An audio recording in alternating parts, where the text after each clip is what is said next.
Hello everyone, सो कैसे हैं आप सब। सबसे पहले आपका मेरे इस पेज क्रिस्टल ओरिजिन पे बहुत बहुत स्वागत है। जैसे कि आप सब जानते हैं कि मैं डेली बेसिस पे आप लोगों के लिए कुछ ना कुछ नए रीडिंग्स लेकर आता हूं। तो आज भी मैं आपके लिए कुछ ऐसी ही रीडिंग लेकर आया हूं जिसके अंदर हम जानेंगे आपके पार्टनर की कल रात की एनर्जीज, कि एग्जैक्टली कल रात की एनर्जीज में आपके पार्टनर आपके बारे में क्या सोच रहे हैं। जिस पार्टनर ने आपको नो कॉन्टेक्ट या सेपरेशन की एनर्जी दी हुई है, क्या वो इंसान आज भी आपको बहुत याद करता है या आपको भूल चुका है। क्योंकि मुझे कहीं ना कहीं ऐसा दिखाई देता है, भले ही आप दोनों के बीच में काफी गैप आ गया हो, लेकिन आज भी वो इंसान,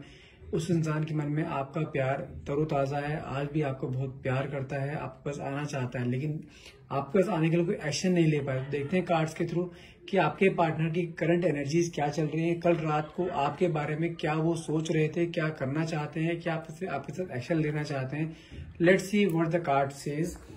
मैं जब तक कार्ड सफल करता हूं तब तक प्लीज अपने पार्टनर का नाम आप मन में 3 बार लीजिए। जो भी आप क्वेश्चन डिवाइन पावर है यूनिवर्स से पूछना चाहते हैं वो क्वेश्चन मन में लेकर आइए, ताकि रीडिंग आपसे बहुत अच्छे लेवल से रेजोनेट कर पाए। हे डिवाइन पावर, हे यूनिवर्स, प्लीज मेरे व्यूअर्स को उनके पार्टनर की करंट एनर्जीज के बारे में बताइए कि कल रात को वो उनके बारे में ऐसा क्या सोच रहे थे कि उनके मन में उनका मैनिफेस्टेशन कहीं ना कहीं आप तक पहुंचा है और आपको कहीं ना कहीं ऐसा फील हुआ है कि आप कोई ना कोई आपको बहुत ज्यादा बैडली याद कर रहा है, जिसे कहते हैं ना हर्ट टू हर्ट कनेक्शन। तो आपको कहीं ना कहीं कल रात को कुछ ऐसे इंडिकेटर्स जरूर मिले होंगे। हो सकता है कि आपको कुछ ऐसे नंबर्स दिखाई दिए हों, एंजेलिक नंबर्स आपको दिखाई दे रहे हो, जिस कारण आपको कुछ ऐसा फील हो रहा है कि हाँ, आपको अपना ही कोई आपको बहुत ज्यादा याद कर रहा है। Let's see the cards.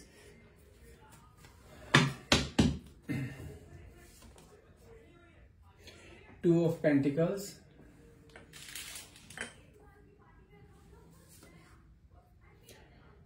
Ten of Pentacles, Eight of Pentacles, the Star,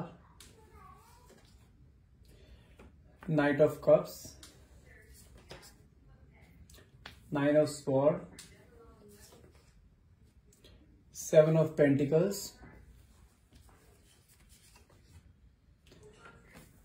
the Hierophant, Four of Wands, Six of Cups, Eight of Cups, Two of Swords, Five of Cups, The World की energy भी आई है, Emperor, last one is Seven of Wands। Okay, यदि मैं यहाँ पे आपको sunshine बताऊं तो यहाँ पे देखिए वैंड्स की एनर्जी भी है एंड आपका पेंटिकल्स भी हैं, स्वॉर्ड्स भी हैं, कप्स भी हैं। तो अगर वैसे सारे सनशाइन आपके इसके अंदर इन्वॉल्व रहेंगे। Aries, Leo, Sagittarius, taurus, Virgo, Capricorn, Gemini, Libra, Aquarius and cancer, Scorpio, Pisces, सारे 12 राशि इसके अंदर इन्वॉल्व हैं, क्योंकि सभी चारों एलिमेंट इसके अंदर हमारे आज की डेट, आज इसमें कार्ड्स में सारे आए हैं। तो यदि मैं सबसे पहले आपके पार्टनर की एनर्जी की बात करूं ना, कि आपके पार्टनर ने, पहली चीज मेरे पास एम्परर का कार्ड आया, जो कि ये शो करता है कि आपके पार्टनर कहीं ना कहीं बहुत ज्यादा इगोइस्टिक हैं, बहुत डोमिनेटिंग एंड कंट्रोलिंग नेचर के रहे हैं जब तक आपके साथ रिलेशनशिप में रहे हैं, ठीक है। लेकिन उन्होंने अपने इस ईगो के कारण ना, उनके अंदर कई सारे, उनके हाथ से, जानते हैं जब किसी इंसान के अंदर ईगो बहुत ज्यादा होती है ना, और वो ईगो के कारण ना कहीं ऐसे रिलेशनशिप खो देता है जिसका उसके बाद में बहुत ज्यादा पछतावा होता है। तो अभी करंट एनर्जी, जैसे मैंने आपको बोला है कि कल रात के आपके पार्टनर की फीलिंग जानते हैं क्या है, कहीं ना कहीं मुझे ऐसा दिखाई दे रहा है कि आपके पार्टनर को कहीं ना कहीं उसका रियलाइजेशन हो रहा है कि अपनी ईगो की वजह से उसने एक ऐसे इंसान को खो दिया जो कि उसका एक सोलमेट था। कहीं ना कहीं मुझे ऐसा दिखाई दे रहा है कि आपको बहुत ज्यादा याद करते हुए दिखाई दे रहे हैं। 7 ऑफ वैंड्स की एनर्जी आ रही है, जो कि दिखाई दे रहा है कहीं ना कहीं आपके साथ जो प्यार करते थे, कहीं ना कहीं पास्ट मेमोरीज को फिर से रिकॉल करते हुए दिखाई दे रहे हैं। हो सकता है उन्होंने आपके पास्ट, जब आपका रिलेशनशिप चल रहा था, आपके साथ उन्होंने बहुत ज्यादा रूडली बिहेव किया है, बहुत ज्यादा एग्रेसिवली बिहेव करते थे वो आपके साथ। जब भी आप उनसे प्यार से बात करते थे या आप उनसे कोई क्वेश्चंस करते थे या कोई क्लैरिटी मांगते थे, कहीं ना कहीं आपको वो हमेशा से ही जो है बहुत ज्यादा एक, जैसे कहते हैं ना, एक गुस्से में आके जवाब देना आपको। और ये चीज जानते हैं कब से शुरू हो गई थी, काफी 1-1.5 साल से आपकी चीजें शुरू हो गई थी। आप दोनों के प्यार में एक खटास आनी शुरू हो गई थी। जो आपको प्यार सबसे स्टार्टिंग में मिला करता था इस इंसान से, कहीं ना कहीं आपको लगता था ये इंसान वो है ही नहीं जिससे आप प्यार करते थे।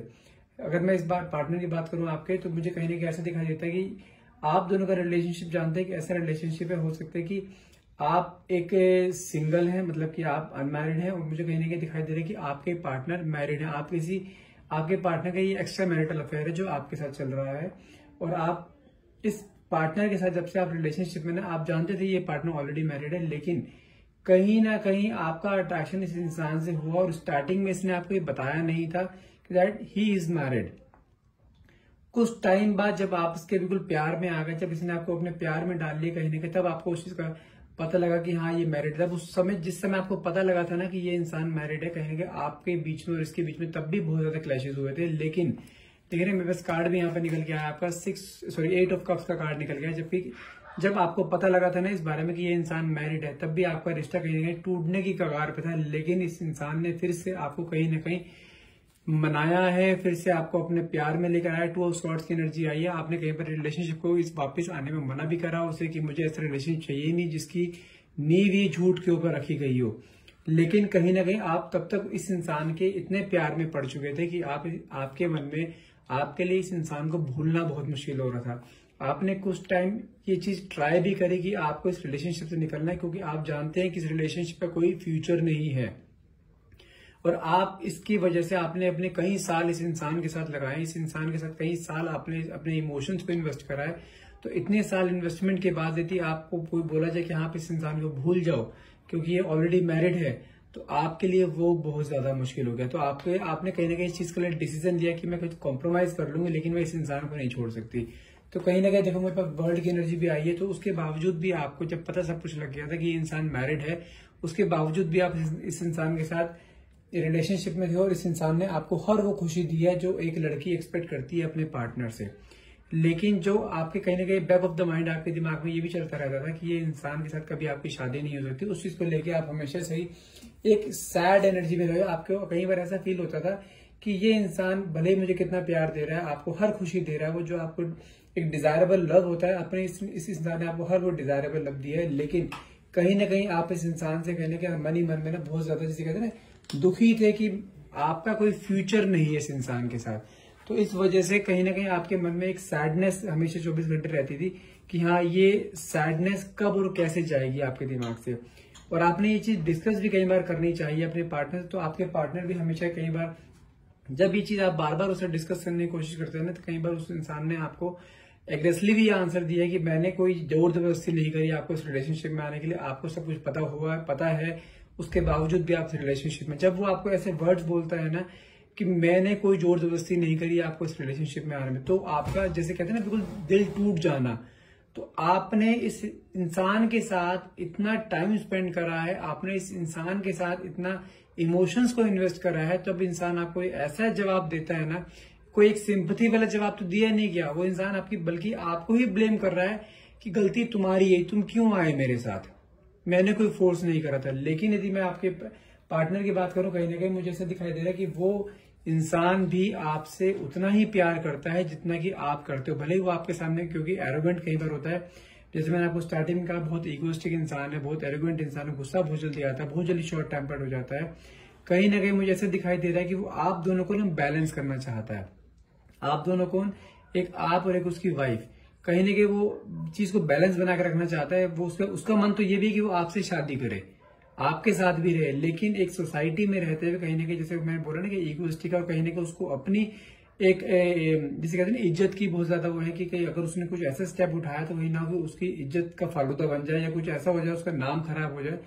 हो सकता है कि आपके पार्टनर जो है कोई अच्छी पोस्ट पर हो या कोई अच्छे लेवल पर हो कि वहां पर वो ये काम नहीं कर सकते, लेकिन आपको छोड़ना भी नहीं चाहते, क्योंकि उसके मन में भी एक जिसे कहते हैं सच्चा प्यार वो है उसके मन में आपके लिए। क्योंकि उसका रीजन क्या जानते हैं आपके पास क्यों आया है वो, क्योंकि उसकी घर में ना जिसके साथ वो जो उसकी पार्टनर है, कहीं ना उसकी आपस में बनती नहीं है, या हो सकता हो कि उनके बीच में कुछ बॉन्डिंग में कुछ काफी मिसमैच रहा हो स्टार्टिंग से ही, क्योंकि उसकी शादी को भी काफी टाइम हो गया है, और वो अपनी रेस्पॉन्सिबिलिटीज उसके ऊपर डाली गई है ना शादी के बाद, उस रेस्पॉन्सिबिलिटी को एज ए बर्डन की तरह लेके चल रहा है। और कहीं ना कहीं मुझे ऐसा दिखाई दे रहा है कि उसकी वाइफ और उसके बीच में कुछ ना कुछ हो सकता है क्लैशेस रहे हो, स्टार्टिंग से कुछ ट्रस्ट इश्यूज रहे हो। स्टार्टिंग में जो कहीं ना कहीं ऐसा फील हो रहा है कि उसकी वाइफ के साथ और उसके साथ ना कुछ ट्रस्ट इश्यूज रहे हैं, क्योंकि उसकी हो सकता है कि उसकी वाइफ भी कुछ ऐसा रहा हो कि उसके वाइफ में कोई अपना अफेयर चलता रहा हो और उसको उसके बारे में पता चला हो, तो उसके बाद उसने आपके साथ अफेयर स्टार्ट किया है कि हाँ, जब उसकी वाइफ कर सकती है तो वाई कांट ही। लेकिन मुझे उसकी फैमिली में कुछ ना कुछ ऐसा दिखाई दे रहा है, उसकी फैमिली बिल्कुल भी सपोर्टिव नहीं है उसके लिए, इसलिए वो आपके साथ आया। और कहीं ना कहीं उसके मन में, जानते हैं, अगर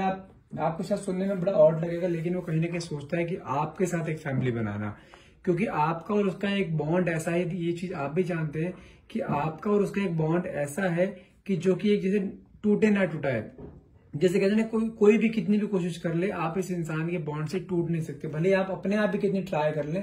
लेकिन आप इस इंसान को भूल नहीं पाओगे, क्योंकि मुझे कहीं ना कहीं ये इंसान ऐसा दिखाई दे रहा है, आप दोनों का ना मुझे कहीं ना कहीं सोलमेट या ट्विन फ्लेम कनेक्शन दिखाई दे रहा है। कि हो सकता है कोई पास्ट लाइफ में आपको कर्मा ऐसा रहा हो कि आपको इसके साथ पूरा करना हो, वो कर्मा आपका इस बार पूरा हो रहा है, इस जन्म में पूरा हो रहा है। हो सकता है कि आपका पास्ट जन्म का कोई इसके साथ कोई साथ हो, जो कि आप इस समय इसके साथ पूरा कर रहे हैं, और ये साथ अभी जल्दी से छूटेगा नहीं। क्योंकि कई बार मुझे ऐसा, लेकिन देखो ये कंफर्म है कि आपकी और इसकी शादी तो कंफर्म नहीं है, शादी नहीं होगी, लेकिन आप दोनों का एक रिलेशनशिप ऐसा रहेगा हमेशा के लिए कि आप दोनों एक दूसरे से अटैच रहोगे। आपकी शादी भी कहीं और होगी कहीं ना कहीं, लेकिन ये इंसान आपको कभी भूल नहीं पाएगा, और ना ही कभी आप इस इंसान को भूल पाओगे, क्योंकि आप इसके साथ इतने ज्यादा अटैच हो चुके हो, आपके इमोशंस इसके साथ इतने अटैच हो चुके हैं। मैं ये नहीं बोल रहा हूँ इसके इमोशंस अटैच नहीं, इसके भी आपके साथ इक्वली इमोशंस अटैच हैं, क्योंकि ये भी आपसे हटना नहीं चाहता है। लेकिन कहीं ना कहीं मुझे ऐसा दिखाई दे रहा है कि बहुत, जैसे कहते हैं ना, बहुत पत्थर दिल होकर इस इंसान ने आपको कुछ ऐसा बोला है कि तुम भी अपनी लाइफ में आगे मूव ऑन कर जाओ, कब तक मेरे पीछे रहोगे, कब तक मेरी वजह से तुम अपनी लाइफ को एक अलग ट्रैक पे लेके नहीं जा पा रहे हो। क्योंकि कहीं ना कहीं ऐसे दिखाई दे रहा है उसको भी कि आप ना सिर्फ उसकी वजह से रुके हुए हो, आप अपनी लाइफ में मूव ऑन नहीं कर पा रहे हो, किसी और से शादी नहीं कर पा रहे, क्योंकि आपका मन किसी और से, आपकी रूह किसी और से अटैच नहीं होने दे रही है आपको। क्योंकि आपका एक सोल टू सोल दोनों का कनेक्शन हो चुका है, जो कि जब कहते हैं ना, जब किसी एक इंसान के साथ रूह अटैच हो जाती है, तो वो किसी और इंसान, भले उसके सामने कोई मर्जी आ जाए, कितना ही प्यार करने वाला आ जाए, लेकिन वो दूसरे इंसान से अटैच नहीं हो पाएगी वो रूह, क्योंकि आपकी आत्मा ना उसके साथ अटैच हो चुकी है। आप दोनों के बीच में इतना सब कुछ हो चुका है, इतना आप दोनों के क्लोज आ चुके हैं, दोनों के इमोशंस इतने क्लोज आ चुके हैं कि आप अब किसी और के साथ जुड़ नहीं सकते। कहीं ना कहीं अगर मैं आपकी बात करूं तो आपकी एनर्जी कहीं ना कहीं ऐसी आ रही थी कि यहाँ पे कार्ड भी निकला है, 9 ऑफ स्वॉर्ड्स की एनर्जी निकली है, कि आप ना कई बार बैठे बैठे रो पड़ते हो, आप कई बार उसको इतना मिस करते हो कि बस आपके आंखों से आंसू नहीं रुकते, आप उसको इतना प्यार करते हो। आप जब भी आप जानते हैं आपके साथ में क्या होता है, कई बार आप जब भी उसके नाम को कोई अक्षर सुनते हो, जैसे मान के चलिए उसका नाम अभिषेक है या अनमोल है, यदि आप कोई आवाज भी सुनते हो ना, कोई बंदा किसी और इंसान को बुलाता है अनमोल या अभिषेक के नाम से, तो आपके एकदम कान खड़े हो जाते हैं, एकदम से लिटरली आप पीछे मुड़ के देखते हो कहीं इंसान आप वही तो नहीं आ गया आपके पास, आपके आंखों से एकदम आंसू निकलने शुरू हो जाते हैं। आप इसको इस हद तक प्यार करते हो, आपके अंदर ना उसके लिए जैसे कहते हैं ऑब्सेशन, एक भरा पड़ा ऑब्सेशन आपके मन में कि आपको बस वो चाहिए, any how you want him, कुछ मर्जी हो जाए आपको वही चाहिए। भले ही आप शादी किसी और से कर लो, आपका शरीर वहां पे होगा, लेकिन आपकी रूह इसके साथ हमेशा कनेक्ट रहेगी। अब आप एक ऐसी सिचुएशन में आके फंस गए हो कि आप किसी से ये बात बोल भी नहीं सकते, आपकी फैमिली आपके पीछे पड़ी हुई है शादी के लिए, लेकिन आप अपनी फैमिली को भी नहीं बता पा रहे हो कि कंडीशन क्या है आपकी, आपके पास कोई है नहीं अपने बताने के लिए कि आप किस कंडीशन में हो। तो जिसके कारण कि आपके अंदर आजकल क्या हो क्या रहा है, आपके अंदर स्ट्रेस एंजाइटी का लेवल इतना बढ़ता जा रहा है, आप कहीं ना कहीं डिप्रेशन की तरफ जाते जा रहे हो, आप रात को सोने के पिल्स लेना आपने शुरू कर दिए कहीं ना कहीं। लेकिन इस सिचुएशन से आपको कुछ ना कुछ निकलना पड़ेगा, जबकि आपके पार्टनर खुद ही आपको इस चीज के लिए काफी प्रेशराइज कर रहे हैं कि तुम्हें अपनी लाइफ में आगे मूव ऑन कर जाना चाहिए, जबकि वो अपने कैरेक्टर से बिल्कुल अपोजिट जा रहे हैं, जानते, जबकि इतने इगोस्टिक हैं, इतने डोमिनेटिंग हैं, लेकिन उसके बावजूद भी कहीं ना कहीं ना वो चाहते हैं, वो आपको हर्ट नहीं करना चाहते। भले ही वो डोमिनेटिंग इगोस्टिक हैं, लेकिन वो दुनिया के लिए हैं, आपके लिए वो आज भी सॉफ्ट हार्टेड हैं। शुरुआत में आप दोनों के बीच में काफी क्लैशेस रहे थे इस डोमिनेटिंग नेचर की वजह से या कुछ में या ईगो की वजह से, लेकिन वो आज भी आपको जो है ना आपका सपोर्ट करते हैं, आपकी हर एक मुसीबत में 24 घंटे आपके सामने खड़े होने को तैयार हैं। लेकिन वो खुद चाहते हैं कि आप अपनी लाइफ में आगे मूव ऑन कर जाओ, क्योंकि कहीं ना कहीं उनको भी डर लगता है कि आपके अंदर जो ऑब्सेशन भरा पड़ा है ना, वो ऑब्सेशन कहीं ना कहीं उसकी फैमिली को खराब ना कर दे। क्योंकि ये ऑब्सेशन जब आ जाता है ना किसी के अंदर, किसी को पाने का ऑब्सेशन, तो उसको डर रहता है कि ये कहीं सामने मेरी फैमिली के सामने पूरी रियलिटी ना सामने ले आए, कि उसकी जो बनी बनाई फैमिली है ना वो ना खत्म हो जाए। हो सकता है आपको आने वाले टाइम में इंसान आपको बिल्कुल पत्थर दिल होगा, आपको बोल भी देखिए मुझे तुमसे ब्रेकअप चाहिए, मैं इस रिलेशनशिप का कंटिन्यू नहीं करना चाहता। आपको हो सकता है कि उस इंसान के इस वर्ड्स पे यकीन ना होगी, ये इंसान यही इंसान ये वर्ड्स बोल रहा है जो अब तक मेरे प्यार में पागल था या जो मुझे हमेशा पाना चाहता था, लेकिन उसमें जो शब्द बोल रहा है ना या बोलेगा कभी आगे इन फ्यूचर में, तो वो उसमें भी आपकी ही भलाई छुपी है, क्योंकि वो नहीं चाहता कि आप उसकी वजह से अपनी लाइफ बर्बाद कर लो, क्योंकि वो आप ही खुशी चाहता है। आप दोनों भले ही दूसरे से अलग कितने मर्जी हो जाओ, आप अलग पार्टनर से शादी कर लो, उसने अलग पार्टनर पर शादी कर रखी है, लेकिन आप दोनों की रूह हमेशा अटैच रहेगी। मुझे कहने के ऐसा दिखाई दे रहा है आप दोनों एक ट्विन फ्लेम कनेक्शन में हो सकते हो, और एक कनेक्शन कभी भी टूटेगा नहीं। आप जिंदगी भर एक दूसरे के साथ रहोगे, लाइफ के किसी न किसी मोड पे आप दोनों मिलते रहोगे, लेकिन जब भी मिलोगे ना आपके मन में एक ऐसी फीलिंग आएगी, जो feeling I can't express that feeling, वो उस तरह की फीलिंग होगी, आप देखते ही ना बस आपको लगेगा आपको दुनिया पूरी हो गई है, कि आपको दुनिया की सारी खुशियां मिल गई। ऐसी खुशी मिलती है आप दोनों को एक दूसरे को देखकर। तो कहीं ना कहीं आई एम सॉरी टू से, लेकिन आप आज की इस रीडिंग में आप दोनों जिंदगी भर के लिए साथ तो नहीं मिल पाओगे, जिसमें जैसे एक शादी के बंधन में तो नहीं बन पाओगे, लेकिन मुझे ऐसा दिखाई दे रहा है कि आपका एक बंधन ऐसा है जो कि शादी से भी कहीं गुना ज्यादा पवित्र है, जो कि एक सोल टू सोल कनेक्शन होता है, जिसमें लस्ट की एनर्जी नहीं होती, सिर्फ एक सोल टू सोल कनेक्शन होता है। स्पिरिचुअलिज्म की एक एनर्जी है इसके अंदर, जो कि आपके पार्टनर आपके लिए फील करते हैं और आप अपने पार्टनर के लिए फील करते हो। कहीं ना कहीं ये इंसान आपके साथ जिंदगी भर जुड़ा रहना चाहता है, लेकिन आपके से एक रिक्वेस्ट ये भी करता है कि आप अपने लाइफ में आगे मूव ऑन कर जाओ, आप भी किसी और से शादी कर लो, ताकि वो कभी गिल्ट की एनर्जी, अगर वो कभी भगवान अगर कभी कुछ होता है उसे ये ना हो, उसके दिमाग में ये नहीं आना चाहिए कि मेरी वजह से किसी की जिंदगी खराब हो गई। वो ये नहीं चाहता कि उसकी वजह से आपकी जिंदगी खराब हो, वो इसलिए चाहता है कि आप भी कहीं शादी कर लो, भले ही शादी के बाद आप दोनों एक दूसरे से अटैच हो। अगर ईश्वर ने चाहा, सब कुछ उसने ना अभी आज की डेट में सब कुछ यूनिवर्स के ऊपर छोड़ दिया है, कि यूनिवर्स ने जो लिखा है ना वो होके रहेगा। अगर यूनिवर्स ने आपको दोनों साथ लिखा है ना कि दोनों साथ रहोगे, तो आप साथ रहोगे, भले ही शादी आप एक दूसरे से किसी और से कर लो, लेकिन आप दोनों के साथ जिंदगी भर रहेगा। ये एक यूनिवर्स की ही मर्जी है। ट्विन फ्लेम कनेक्शन हमेशा ऐसा होता है, जो कि एक सोल होती है दो हिस्सों में बढ़ जाती है, अलग अलग शरीरों में जाकर, और लेकिन वो रूह कभी जब तक जिंदा होना आप दोनों मिलते नहीं है, एक बंधन में नहीं बनते आप लोग कभी, लेकिन वो बंधन एक ऐसा होता है कि आप एक दूसरे से जिंदगी भर अटैच जरूर रहोगे। जैसे कहते हैं ना मुझे वर्ड्स नहीं मिल रहे हैं उस चीज को लेके, कि आप दोनों भले ही जैसे कहते हैं मैग्नेट के अपोजिट पार्ट जो होते हैं एक दूसरे को अट्रैक्ट करते हैं, लेकिन आपस में कभी मिल नहीं पाते, आप दोनों वैसे हो। मैग्नेट का अपोजिट पार्ट, अपोजिट साइड जो होता है, आप कितने नजदीक आने की कोशिश करोगे लेकिन आप दूर जाते रहोगे, लेकिन आप जैसे सीधा हो जाए फिर आपस में चिपक जाओगे। तो आपकी कंडीशन ऐसी है, आप कभी भी एक दूसरे से अलग नहीं हो सकते, भले एक दूसरे के अपोजिट रहोगे, लेकिन आप दोनों कभी अलग नहीं हो सकते, आपकी रूह कभी अलग नहीं हो सकती दोनों की। तो conclusion of this reading is कि सिर्फ ये है कि आप दोनों, सॉरी कि ये रीडिंग में आप दोनों मिल नहीं पाए हो, लेकिन मिलने से ज्यादा पवित्र रिश्ता आपका बना है इस रीडिंग में। कहीं ना कहीं आप दोनों जो ट्विन फ्लेम कनेक्शन है वो जिंदगी भर आप दोनों का साथ रहने वाला है। भले आप दोनों ना मिलो, लेकिन जो मिलने से कई गुना ज्यादा रिलेशन आपका ज्यादा अच्छा है, कि आप दोनों के बीच में एक जो एनर्जी है ना, जो एक स्पिरिचुअलिज्म की एनर्जी है, जो एक इमोशनल कनेक्शन दोनों आपके आपस में दोनों के बीच में, जो कि आप दोनों एक दूसरे के बिना बोले जो आप एक दूसरे की बातें समझ जाते हो, बिना कुछ फील कराए एक दूसरे को आप फील कर सकते हो, आप आंखें बंद करके आप एक दूसरे को फील कर सकते हो। आपका प्यार इस लेवल तक का हो चुका है। आप दोनों अगर साथ बैठे हुए कुछ बातें भी नहीं कर रहे हो, लेकिन आपके मन में तब भी बहुत सारी चीजें आएंगी। आप मन ही मन में, आंखों में एक टेलीपैथिक टेक्निक के थ्रू आप आपस में बातें कर सकते हो। आपका प्यार इस लेवल का हो चुका है, आप दोनों स्पिरिचुअलिज्म पे इस लेवल तक आ चुके हो। कहीं ना कहीं मुझे ऐसा दिखाई दे रहा है कि आप दोनों भले ही एक दूसरे से अलग हो, शादी दोनों की उससे नहीं होगी, लेकिन आप दोनों हमेशा जिंदगी भर साथ रहोगे। जिसे कहते हैं ना कि यहाँ पे एक अलग होने के बावजूद भी आप दोनों एक सोल, दो जिस्म एक जान, वो चीज आपकी रहेगी हमेशा। आज की रीडिंग यही खत्म करते हैं। आई होप आपके साथ रीडिंग, यदि आपको कोई रीडिंग में कोई भी पार्ट अगर आपसे रेजोनेट हुआ उसे आप क्लेम कर सकते हैं। क्लेम करने के लिए नीचे आप यूनिवर्स में आई क्लेम और थैंक यू यूनिवर्स और थैंक यू डिवाइन पावर लिखना ना भूलिएगा। And thank you so much for watching. Have a nice day.